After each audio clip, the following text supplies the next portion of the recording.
اعوذ باللہ من الشیطان الرجیم، بسم اللہ الرحمن الرحیم۔ نالج فیکٹری کے معزز دوستو، السلام علیکم۔ ناظرین اکرام، امریکہ نے ایک بار پھر سے اسلام مخالف مذموم حرکت کرتے ہوئے پوری دنیا کو گمراہ کرنے کی کوشش کی ہے اور نعوذ باللہ قرآن مجید میں اپنی مرضی کی تبدیلیاں کر کے ایک نئی کتاب دی ٹرائنگل آف مونوتھیزم شائع کی ہے، جو کہ پرنٹ صورت میں اور مختلف آن لائن پلیٹ فارمز پر دستیاب ہے، اور اسے قرآن پاک کے متبادل کے طور پر امریکی مسلمانوں میں تقسیم بھی کیا جا رہا ہے۔ یہود و نصارہ کی تبدیل شدہ اس کتاب میں کیا کچھ لکھا ہے اور مسلمان اس نئے فتنے سے کیسے بچ سکتے ہیں، یہ سب کچھ آج کی اس ویڈیو میں ہم آپ کو بتائیں گے، لہٰذا آپ سے گزارش ہے کہ ویڈیو کو آخر تک ضرور دیکھیے۔ دوستو، حق و باطل، سچ جھوٹ، عدل و انصاف اور ظلم و ستم کی مارکہ آرائی اور صف بندی روز اول سے ہی جاری ہے۔ حق، سچ، انصاف اور عدل ابتدائے آفرینش سے ہی اپنے حریفوں کی نگاہ میں چبھنے والے کانٹے بنے رہے۔ یہی وجہ ہے کہ کفار دین اسلام پر سالوں سے حملہ آور ہیں۔ اسلام چونکہ دنیا انسانیت کا منفرد اور یکتا مذہب ہے جس نے پوری انسانی برادری کے اقدار کی مکمل حمایت کی ہے۔ اسلام نے اپنے اور پرائے کا امتیاز کیے بغیر ہر ایک کے حقوق کی پاسداری کی، غیروں کے ساتھ حسن سلوک اور اچھا برتاؤ کرنے کا حکم دیا، تہذیب و تمدن اور سلیقہ مندی کا ایسا درس دیا جس کی مثال ادیان عالم پیش کرنے سے یکسر قاصر ہیں، کیونکہ اسلام کوئی من گھڑت اور خود سازی کا مذہب نہیں، بلکہ وہ تو اس قانون الہی اور حکم خداوندی کا نام ہے جسے اس نے اپنے مخصوص اور برگزیدہ بندوں کو دے کر پوری عالمی برادری اور انسانیت کے ساتھ شریفانہ اخلاق پیش کرنے کا حکم دیا۔ وہیں پر اسلام یہ بھی دعوت دیتا ہے کہ دنیا کے اندر موجود تمام چیزوں کا خالق و مالک خدا کی ایک ذات ہے، جو کہ وحدہ لا شریک ہے، اس کی کسی ایک ادنا سے ادنا صفت میں بھی دنیا کا کوئی بڑے سے بڑا انسان یا مخلوق شریک نہیں،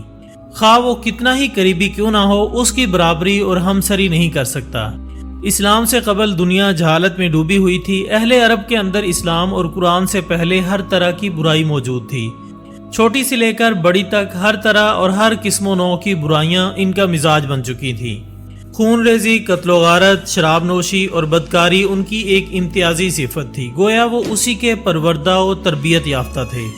دوستو، اسلام اور قرآن نے آ کر سب سے پہلے ان کی انہی برائیوں، قباحتوں، فسق و فجور اور ناشکری کی اس کھلی آزادی پر پابندی عائد کی، پھر ان کو ایک دوسرے کے حق کی پاسداری و لحاظ کا حکم دیا، غیرت و حمیت اور بیداری پیدا کی۔ اس طرح اسلام اور قرآن نے ان کی زندگی میں ایک انقلاب برپا کر دیا۔ یہ قانون قدرت ہے کہ حق اور صحیح راستہ دکھانے والوں کے کئی دشمن پیدا ہو جاتے ہیں، اور ایسا ہی دین اسلام کے ساتھ بھی ہوا۔ اسلام کی روشنی پھوٹنے کے بعد یہود و نصارہ اسلام سے نفرت کرنے لگے،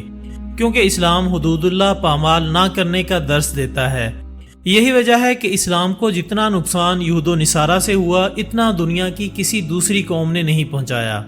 اسلام اور اہل اسلام کی ملی، سماجی، خاندانی اور معاشرتی نظام کو درہم برہم کرنے کے لیے یہود و نصارہ کمر بستہ ہیں، اور اپنے اس مکروہ مقصد کی بجاوری کے لیے آئے دن کوئی نہ کوئی سازش بناتے رہتے ہیں۔ اس کی ایک زندہ مثال دی ٹرائنگل آف مونوتھیزم اور فرقان الحق نامی کتابوں کا پبلش کرنا ہے۔ اس بات میں کوئی شک نہیں کہ یہودی اور نصرانیت کے دو بڑے مرکز امریکہ اور اسرائیل ہیں، جو کہ ہر وقت اسلام کو ہدف و ملامت بنانے کے لیے تلے رہتے ہیں۔ آج کل امریکی اور اسرائیلی صہیونیت نے اسلام کے خلاف ایک گھناؤنی اور ناپاک سازش کے تحت اسلام اور اہل اسلام کو مرتد و زندیق بنانے کے لیے ایک بڑا منصوبہ بنایا ہے۔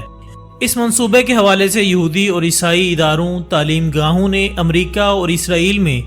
خفیہ طور پر فرقان الحق اور دی ٹرائنگل آف مونوتھیزم نامی کتابیں ترتیب دے کر تیار کی ہیں، جن کا مقصد قرآن پاک کو نعوذ باللہ ہٹانا اور اس کی تعلیم کو ختم کرنا ہے۔ اہل اسلام کو باور اور یہ تصور کرانا ہے کہ نعوذ باللہ قرآن پاک آسمانی کتاب نہیں ہے، بلکہ یہ کسی انسانی محنت اور کاوش کا نتیجہ تھا جو اب تک باقی رہا۔ دوستو، کتنے افسوس کی بات ہے کہ آسمانی کتاب قرآن مجید کو ہمیشہ کے لیے ختم کر کے اس کا متبادل پیش کرنے کی جرأت امریکہ اور اسرائیل نے کی ہے، اور پھر نئے قرآن کو ماننے سے انکار اور روگردانی کرنے اور اسلام پر ثابت قدم رہنے والوں کے خلاف سیاسی، اقتصادی، جسمانی، عسکری اور اجتماعی غرض ہر قسم کے تشدد کے سخت طریقہ کار اختیار کرنے کا پروگرام بنایا ہے۔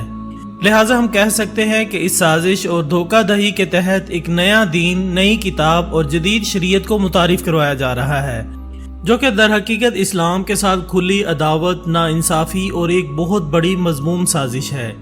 ذرائع ابلاغ اور اخباروں کی سرخیاں اس بات کی شہادت دیتی ہیں کہ امریکی صدور نے ہر دور میں مسلم مخالف اقدامات کی نہ صرف اجازت دی ہے بلکہ ان کو مکمل طور پر سپورٹ بھی کیا ہے۔ اسرائیل جو کہ ایک ناجائز ریاست ہے، وہ امریکی طاقت کا استعمال کرتے ہوئے آئے دن مسلمانوں کے خلاف پروپیگنڈوں میں مصروف رہتا ہے، اور اب کی بار بھی دی ٹرائنگل آف مونوتھیزم اور فرقان الحق کی صورت میں کی جانے والی اس سازش میں بھی بھرپور شریک ہیں۔ امریکی صدر کے اسلام مخالف اقدامات کے بعد یہودی تنظیمیں شدت پسند عیسائی رہنماؤں، مفکروں اور دانشوروں کے ساتھ مل کر امریکی خفیہ ایجنسی CIA اور اسرائیلی خفیہ ایجنسی موساد کے اعلیٰ ترین ماہرین کی سرپرستی میں مسلمانوں کے خلاف فکری اور نظریاتی جنگ کرنے کے لیے منصوبہ بند تیاری میں رواں دواں ہیں، اور ان تنظیموں نے دی ٹرائنگل آف مونوتھیزم اور فرقان الحق کے نام سے قرآن کا نیم البدل اور نیا قرآن بنانے اور اس کی اشاعت میں کامیابی بھی حاصل کر لی ہے، اور اس کو صیغہ راز رکھتے ہوئے عمومی طور پر اس کتاب کو بانٹنے کا سلسلہ بھی شروع کر دیا ہے۔ اس کتاب کے تقریباً 12 حصے ہیں، لیکن ابھی تک اس کا پہلا حصہ ہی منظر عام پر آیا ہے۔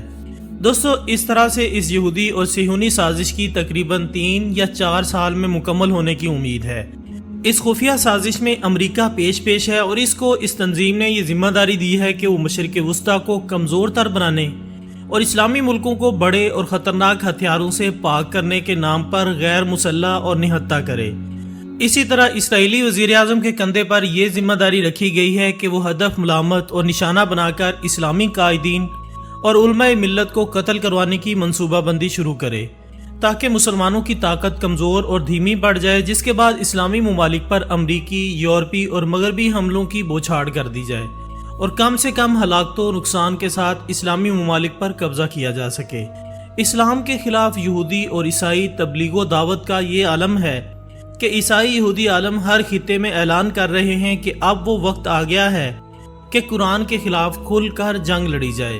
اور اس میں یہود و عیسائی کا ہر بچہ، نوجوان، بوڑھا، عورت اور مرد شرکت کرے، کیونکہ اسلام، قرآن اور مسلمانوں کے خلاف جنگ کے علاوہ اب کوئی دوسرا چارہ نہیں رہا۔ جنگ ہی ایک وہ واحد صورت رہ گئی ہے جس کا مقصد اسلام کے وجود کا صفایا ہے۔ یہودی و عیسائی تنظیموں کی منصوبہ بندی کے تحت اس بات کی بھی صراحت کی گئی ہے کہ امریکہ اور یورپی ممالک میں مسلمانوں کی رہائش اور سفر پر پابندی عائد کر دی جائے۔ قرآن حکیم جس کے وجود کو خطرے میں ڈالنے کے لیے یہود و نصارہ اپنی قدیم عداوت کا استعمال کر رہے ہیں، یہ اسلام کا وہ مایہ ناز خزانہ ہے جس پر پورے اسلام کی بنیاد کھڑی ہے۔ اس میں تحریف سے اسلام کی جڑیں کھوکھلی کرنے کی ناپاک کوششیں کی جا رہی ہیں، تاہم رب عظیم کا بھی یہ وعدہ ہے کہ وہ اس لاریب کتاب کی خود حفاظت کرنے والا ہے۔ آخر میں دعا ہے کہ اللہ تعالی ہم سب کو قرآن پاک پڑھنے، سمجھنے اور اس کی تعلیمات کو عام کرنے کی توفیق عطا فرمائے، آمین ثم آمین۔ اسی دعا کے ساتھ ہماری آج کی اس ویڈیو کا اختتام ہوتا ہے۔ انشاءاللہ بہت جلد دوبارہ ملاقات ہوگی ایک اور اچھی سی ویڈیو کے ساتھ۔ تب تک اپنا دوستوں، رشتہ داروں اور گردنواہ کے تمام لوگوں کا بہت خیال رکھیے گا۔ اللہ حافظ۔